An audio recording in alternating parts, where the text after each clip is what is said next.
Prejdeme už na to popôrodné, lebo Táňa naozaj odíde. Áno. Teraz je téma na teba. Ale už prvé popôrodné máš za sebou, takže...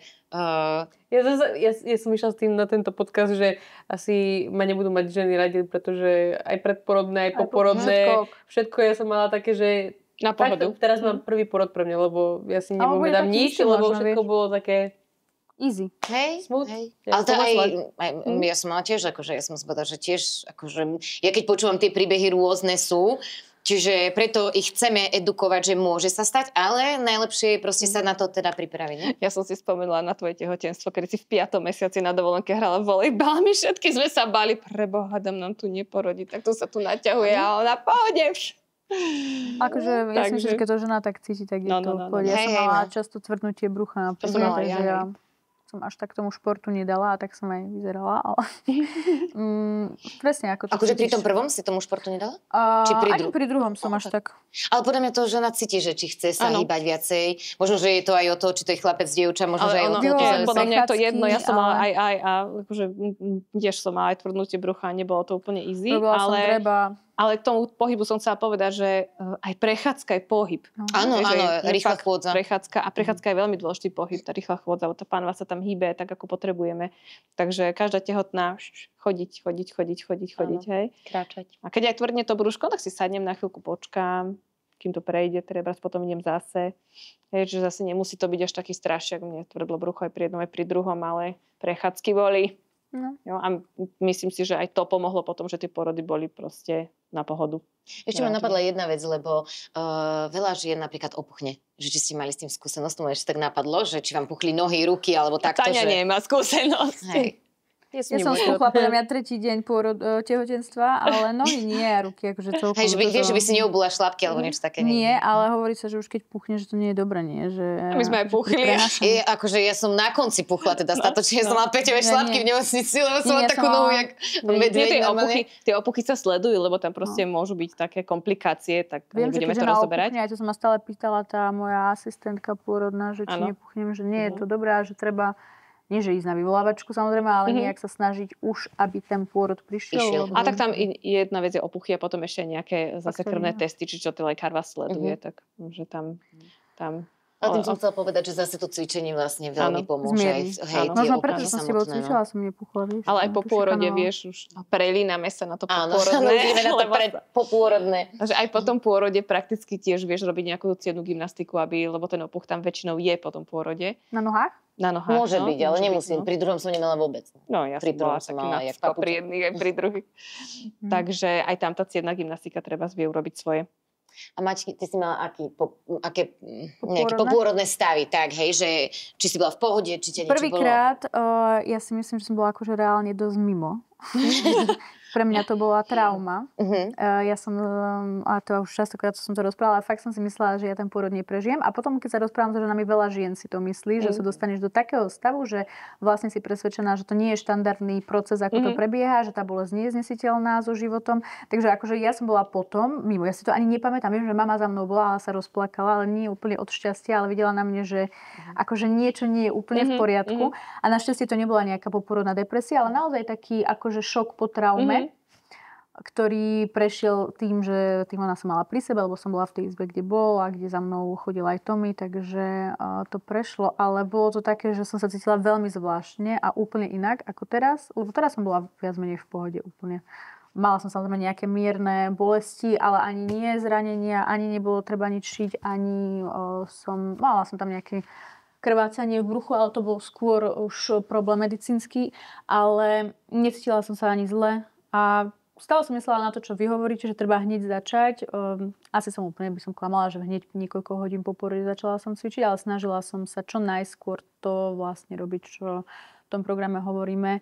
Aby to brucho spľaslo, nebudem klamať, záležalo mi na tom, aby som bola chudá skoro, čo sa ale neudialo, paradoxne, oproti prvému pôrodu. Po prvom pôrode som bola podľa mňa za 3 mesiace kosť a koža. Ale ty si teraz ešte chudá, ja som už teraz nebola. Ale pri druhom to telo už sa nevedelo tak rýchlo adaptovať naspäť na také svoje. Ale to akože z hľadiska preboha, že babetko mám zdravé a že ja som dopadla v poriadku, je úplne zanedbateľné. Len je to tiež taký rozdiel, že po tomto druhom pôrode som sa cítila fit. akože duševne aj fyzicky, ale váha sa držala. No. A zase napríklad veľa žien to má tak, že po pôrode veľmi schudnú. No to, Že idú dole, ale potom, dajme tomu okolo toho roka života, zase sa im to navráti, vieš, že čiže každá žena to má úplne inak, čiže teraz zase priberiem? Nie. Už nie, tak som to nemyslela. Hej, ty cvičíš pravidelne, ale tým ženám, ktoré si myslia, že schudli, vieš, po porode, že nemusia až toľko cvičiť, že v pohode mám, vieš, ale môže sa to rýchlo, akože... rozbehané, vycicané, môže sa to vrácať, hej, že jednoducho, môže sa to zhoršiť, tak by som povedala, hej, že, čiže treba si dávať ako keby na to pozor už hneď po pôrode, samozrejme, že čo môžu robiť, preto sme to vlastne aj natáčali. Aj verím tomu, že zase budeme. Takže, aby sa dostali tie ženy hneď po pôrode do tej formy, ale možno, že to zohráva aj stres. Hej, že ty tak máš v podvedomí, že chcem rýchlo, proste chcem už byť vo forme, chcem proste, vieš, ale tak podvedomie pracuje, že chcem vyzerať dobre hneď, proste, že to ide a niekedy aj sama v sebe si človek podľa mňa vytvorí taký blok, že... Ja si pamätám, som prišla z nemocnice a ja som sa asi na tretí deň natiahla do takých kraťaskov úplne, akože taký, že normálne nechápali, že čo máš na sebe, však si prišla pred 2 dňami z nemocnice a ja také ty, vieš, vykrojené kraťasy. Však idem kočikovať. Ale ty si mala teplo, keď Vanessa sa narodila. Ale či teplo, akože ona nemala žiadne kila, vieš, Áno, aj to. Ja som mala tiež teplo. Ja som ešte v nemocnici som podľa mňa odišla bez mucha, vieš, že proste, keď sa teraz pozerám na nejaké instagramové profily, že vieš, ako to postupne, že ešte 3 mesiace po porode a stále tam je to brucho, vieš, že proste sa ďalám, že ja som odišla, normálne fakt akože som svoje XS-kové kraťasy na seba navlekla. Ale je to zase individuálne u tých žien, podľa mňa. Toto, aj genetika určite tam zohráva nejakú úlohu, podľa mňa, ale ako... Hej, je to. Ja si pamätám, že keď som prišla z porodnice, teda po tomto druhom domov, a keď som bola ešte v porode, tak tam nebolo zrkadlo, tak som sa cítila taká akože pekná, všetko, fajné. Vedia, prečo to tam nedá. Ešte také obtiahnuté šaty. Ja som mala zrkadlo a som sa povedala, aké to meké.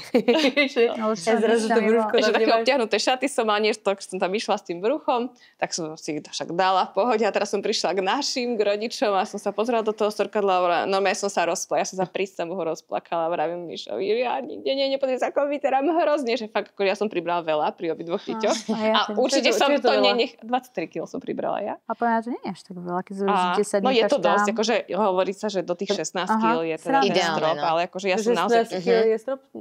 Že je optimálne. Tak, hej, že potom už je to rizikové. Je to zvláštne. Ale, takže ja keď som prišla, videla som sa tak pri sebou, som plakala, že tak toto, že ako to dám dole. A presne všetci hovoria, že po druhom je to ťažšie, no tak nie je to ťažšie. Ja som tiež poplakala. Aspoň pre mňa to nebolo ťažšie, ja som teraz schudla už úplne na pohodu. Vyzeráš pre mňa lepšie ako predtým. Kedy ti išlo najviac kil hore? Aby som sa iba tak vieš? Mne išlo od začiatku. Nie, mne išlo kontinuálne od začiatku. Hej, ona išla od začiatku úplne, hej. Ja som pribrala za prvý trimester 8 kg. Hej, kto nepribere nič, tak ja som pribrala 8 kg. Ja si pamätám, že pri prvom tehotenstve som sa stretla s kamoškou, ona už bola v 3. trimestri a v 1. trimestri. A ona pribrala do 3. trimestra 8 kg a ja len prvý trimester 8 kg. A vtedy som si povedala, pre Boha živého, ona už ide rodiť a má 8 kg plus ako ja v prvom. Lebo ja som nežrala, akože samozrejme, že som si tie chute zo začiatku boli, že aj pečivo, ale takto, ale potom som nejedla, normálne som jedla ako aj predtým, ale tie kilá sa lepili oveľa. A ty si koľko pribrala pri prvom? Tak nejak 19 pri druhom a pri prvom tým aj viac ako 20, to mala cez 20 kg. Ale tam som bola strašne chudá na začiatku, že nebolo to také strašné. Je pravda, že vraj plnšie ženy priberú menej, pretože vlastne je to, hej, akože... Ale ide to, proste ide to dole. Ide to. A netreba sa podľa mňa s tým stresovať nejak, no bohužiaľ to tak ide. Tak potom prídu zuby a... A schudnete. A schudnete, hej. No len veľká škoda, že je teda tá svalová hmota, čo nie je spánok, že tak svalová hmota potom odchádza. Ale vráťme sa k tomu, napríklad na čo si dať pozor, Soni, možno ty povedať, že na čo si dať pozor pri tom cvičení, lebo veľa žien sa tak hrnie do toho cvičenia presne kvôli tomu, že preboha vyzerá hrozne po pôrode. No to akože... Teraz možno už až tak nie, lebo už je trošku také povedomie, že sklápačky a také tie cviky na priamy brušný sval ako plenky a takéto nie sú úplne vhodné, proste hlavne skoro po pôrode, pretože to vie len ten stav zhoršiť práve a môžete mať ešte takú defrustráciu, alebo ako to povedať, že jednoducho to nezaberá, hej, že ja cvičím a ono to nezaberá, lebo... No ani nie, že nezaberá, ale v podstate to ani nevieš urobiť správne. No neurobiš to správne, ale vieš, no keď chceš veľmi schudnúť a proste cvičia akokoľvek, hej, že neriešia to, že to je popôrodné cvičenie, že by sa tam malo najskôr to telo zastabilizovať, hej, aj všetko proste nejak tak navrátiť najskôr naspäť vnútorne, hej, takže až potom ísť do takých tých ťažších cvikov, lebo my sme také, že chceme to hneď a naraz a zaraz a chceme rýchlo a ideme do tých ťažších cvikov, pretože my nechceme cvičiť len tak, že tu dýcham a pravá spina ide k pupku a takéto, proste nechceme to, hej, lebo to nie je pre nás cvičenie, to je len, že ja tu ležím na zemi a tá psychika proste ťa potom nepustí a ideš do tých ťažších cvikov a potom si môžeš zhoršiť ten stav práve tým, že si ešte vytvoríš tú diastázu alebo niečo takéto. Aj vizuálne to môže potom vyzerať. Čiže veľakrát napríklad len to nastavenie, správne nastavenie toho tela je veľakrát dôležitejšie ako samotné cvičenie. Hej, že keď cez deň proste správne stojíš, správne, dajme tomu, dýcháš, správne dvíhaš bábätko alebo takéto, tak proste je možno lepšie, ako keď cvičíš hodinu tam úplne, že nezmyselne zle, hej, že môže to u niekoho tak... Ja akože z vlastných skúseností fakt, že ten program poporodný o tom bruchu, veď to bola makačka a naozaj som videla, že inak to brucho vyzerá bezprostredne po cvičení. Kdežto keď robíš nejaké brúšaky, kde to brucho nevieš zapojiť, lebo to ešte nedokážeš, lebo je na to slabé. A je logické, že keď to brucho bolo takéto a zrazu sa stiahne späť, že ten sval treba najprv opraviť, tak laicky povedané, a naučiť sa ho to brucho zase navnímať. Čiže ja by som tiež určite nepreskakovala tento úvod, ale to nie je zase až tak dlho. Áno, ja si myslím, že tie prvé mesiace po 6 nedelí sa necítiš ešte na nejaké workouty a to treba využiť práve na to, že si urobíš tú prípravu a ako náhle tá energia príde, tak... Treba si aj uvedomiť, že keď to brúško 9 mesiacov rástlo, tak podobná doba je tam na to, aby sa to fakt dalo naspäť trebárs. A niekedy ešte viac. Dlhšie. Niekedy dlhšie, no. Čo vtedy treba, keď tak nájsť si to správne cvičenie pre seba, hej, že či nerobím nejakú chybu kdesi. Tak ale my to cvičenie tak máme nastavené, hej, ale ženy niekedy si idú cvičiť čokoľvek, hej. Povedzme si pravdu, že proste idú do toho bez hlavou, lebo chcú proste sa dostať rýchlo do formy a to môže byť niekedy také akože... Možno, že sa to ani nezdá, že možno, že sa im podarí niektorým schudnúť, ale proste časom sa to vlastne objaví. Ale vec, vieš, že fakt, že ja tiež viem byť chudá, ale bez tých svalov a bez toho, aby si to nejak vyformovala a zapojila, to nevyzerá dobre. Akože vyziabnuté telo, obzvlášť už po tej 30-ke, akože tá svalová hmota tam musí byť. Hej, áno. Takže... Ja akorát rozmýšľam, že my sme sa v podstate spoznali po mojom porode. Áno. Keď ja som začala zatvárať diastázu, takže toto som robila správne. Áno, niečo si robila. Po prvom porode u mňa bola tá diastáza dosť veľká. Myslím si, že bude aj teraz. No, tak už vieš, čo robiť. Takže... Ale to bolo skôr z preťaženého toho brušného. Si mala už predtým, vieš. Ja už som mala predtým diastázu a takto sme sa ju snažili ešte... A ja som sa u vás naučila navnímať svoje telo, akože celkovo, že proste aj potom, keď som začala s Maťou cvičiť, alebo proste som cvičila, tak som vedela, že keď mi rozpráva o tomto, že mám zapojiť toto, tak som vedela, lebo som proste bola od vás si také výsledky mala. naedukovaná proste, kde zapájam, čo je spina a čo. Takže... No je to veľký rozdiel, keď cvičíš s tým vedomím, že vieš zapájať svaly. Takže opäť končíme pri vašom programe, že aj tie, ktoré len chcete otehotnieť, alebo ste po pôrode, alebo ste tehotné, tak vlastne v podstate pre všetkých máme taký plnohodnotný produkt, ktorý pomôže v zlepšení kondície alebo stavu. A to cvičenie popôrodné je v podstate, aj keď je tam tá diastáza treba zdiagnostikovaná, že ono je nastavené tak presne aj neskôr, že to není iba, že po 6 nedelí po tento program, ale keď tam aj ostáva tá diastáza, tak niekedy to brúško proste vyzerá ako v 3., 4., 5. mesiaci aj kopec mesiacov, rokov po pôrode, tak proste kedykoľvek. Sa nás veľa žien aj pýta, že proste, neviem, som 2 roky po porode, ale stále mám diastázu, je pre mňa vhodný tento program? Určite je. Že či to už nie je ako keby neskoro? Nie. Na to brucho to nikdy nie je neskoro. Prepáč. Hej. Ale zase myslím, že je fajn začať hneď ako môžeš. Hej, ideálne hneď v nemocnici v podstate, hej, že už to zatváranie toho brúška, hej, dajme tomu nejakým tým sťahovaním alebo takto, tak ja si pamätám, že som dotila Tomimu ešte rýchlo, že nech ti to zabere. Ja som ten pás potom nosila pol roka, vieš, bežne ešte do ulic, lebo som sa cítila štihla. Ale áno, je to super. A ono sa aj hneď po porode nejako tlačí na brúško, nie? Kvôli tomu nerobia to všade. Ale akože je dobré, keď ja som porodila a Michal nado mnou mi tlačil na brucho a hovorí mi, tlač. Vidíš, tu preto si prišla taká chudá z nemocnice. Ono si ma tlačil. Ono sa dáva záťaž. Mojkala tú Vanesu a on tlačil. Dal si záležať. Dobre, ono sa dáva záťaž, aby sa rýchlejšie zavinovala maternica. Tak sa dáva proste, buď to babetko si položím na brucho, alebo láhnem na brucho trebárs. A to takisto spomíname v tom programe. Ale akože nejaká záťaž na brucho iba podporí to zavinovanie, alebo šatkovanie podporí to zavinovanie maternice. Že tá maternica sa tiež toho natiahnutia musí stucnúť zase na to malé. Takže že na tie svaly to asi vplyv nemá, podľa mňa, ale na tú maternicu vnútro. No. Ale zase to sťahovanie, poznám aj ženy, ktoré si to sťahovali dlho presne, že aj celý deň, lebo mali ten pocit, že im to stiahne brúško, že sa cítia dobre, ale tiež to není dobré, že je to tak, že by sa to malo dať na chvíľu, zase dať preč a tak, lebo tie svaly vlastne pod tým nefungujú potom. Ochabnú, koľkokrát, čiže ochabnú ešte viac. No. Že možno, že sa to stiahne, ale svaly, že... Keď dám prečátku, alebo pás, tak Áno, tak to nejak to bolo. No, teraz sa smejeme, ale čiže ako ty hovoríš, tiež som si poplakala pred tým zrkadlom, ale všetko sa dá, no len sa to trocha času, takže nezúfajte. Hej. A hlavne pomaly, kontinuálne, proste nie ísť hrdo toho, ako hovorila Sonča, že si naložím teraz strašne veľa, lebo potom aj môžem, aj to brucho, v podstate to nezvládne, tak tá diastáza sa tam treba môže objaviť, alebo môžem sa dopracovať k inkontinencii, áno, hej, lebo veľa žien začne rýchlo bežať, aj beh môže byť taký, že... To sa nám nemôže stať. Beh nemám a rýchlo. Ale je super, akože beh je podľa mňa super šport, len myslím, že tiež po porode nie je ideálny. No dobre, čo by sme ešte tak na záver povedali? Ešte sme sa trošku nevenovali tomu bábätku, že keď máme vlastne, takže v podstate sa venujeme aj tomu, ako v podstate to bábätko nejak... Ako si my máme upraviť telo, aby sme dobre manipulovali s tým bábätkom. Čiže aj tam trošičku tá edukácia je v tomto smere, že aby sme to nerobili. Aby netrpel chrbát? Hej, aby netrpel chrbát, no. Aby netrpelo bábätko? Na to netrpel. Väčšinou sa všetci zaoberajú iba tým, aby netrpelo bábätko, že ako manipulovať s tým dieťaťom, ale treba sa pozrieť presne aj na to, že ako aby sme my netrpeli. Preto sme dneska zdvíhali ťažké bremeno. S aktívnym panvovým dnom, hej, hlavne podotýkam. Že aby to vlastne žena vedela spraviť po pôrode, dajme tomu. Hej. No.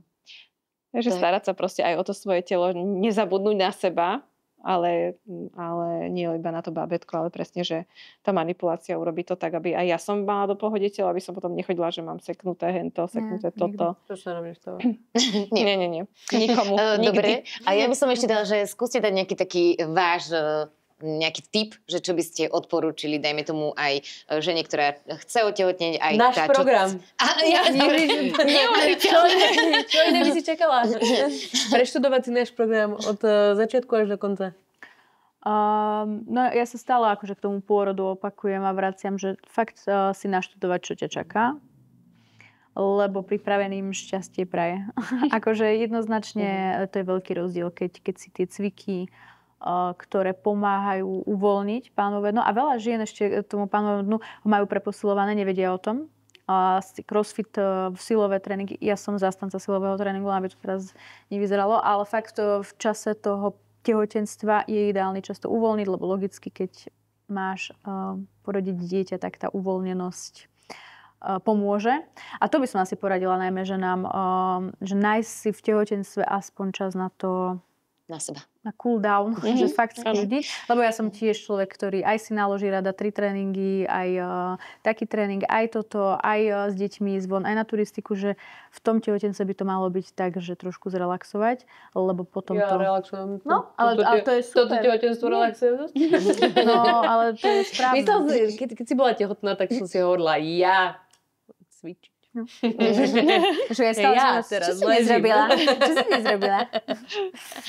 No, ono to tak prirodzene podľa mňa tvoje telo vie asi prečo. Si vyžiadalo. A nie je na tom nič zlé, ale zase ako aj vy ste povedali, nemalo by to byť, že ležíš úplne, nejaké mini prechádzky a takto cvičiť náš program by si mala. Áno. Preto ho aj cvičí. Takže to som vám poradila a myslím, že správne. A tým myslím, že sme asi vyčerpali. Áno, túto tematiku. Veľmi dobre sa nám s vami rozprávalo. Dneska budeme mať asi divoké sny. Ďalšiu tému podcastu vyberám ja. Dobre. Alebo Táňa. Tu vás vyspovedáme my. Dobre. Dobre, ďakujeme Budeme sa tešiť. Ďakujeme za pozornosť. Ahojte.